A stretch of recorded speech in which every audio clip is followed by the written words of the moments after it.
des analyses de fourrage pour deux raisons. La première, ça va être d'évaluer la composition et la valeur alimentaire d'un fourrage.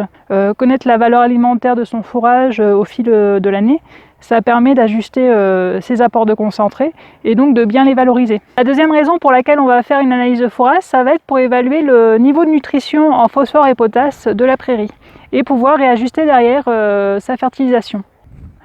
Pour réaliser ces analyses de fourrage, on va utiliser la même méthode pour prélever l'herbe dans une prairie.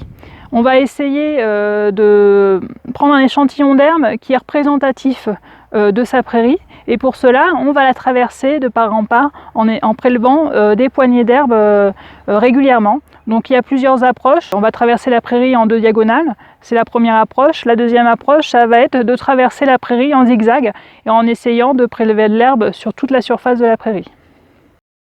L'objectif, c'est qu'à la fin du prélèvement, on ait au minimum ce volume d'herbe qui soit récolté. Donc c'est le volume minimum qu'il nous faut pour pouvoir faire une analyse de fourrage. On va bien tasser l'herbe dans le sac. On va essayer de retirer toute l'herbe possible. Et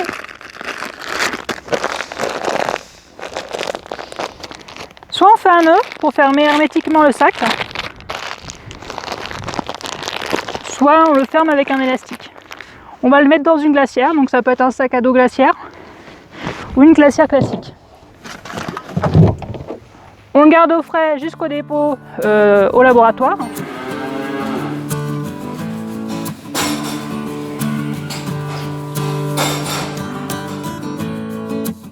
Pour déposer votre échantillon de fourrage au laboratoire d'analyse des fourrages de l'ARP, il faut venir dans les locaux de l'association. Pour chaque nouvel échantillon, il y a deux choses à faire. La première, c'est si vous avez plusieurs échantillons, prendre un petit ticket et le placer à l'intérieur du sachet. Et donc on va remplir une feuille d'échantillon.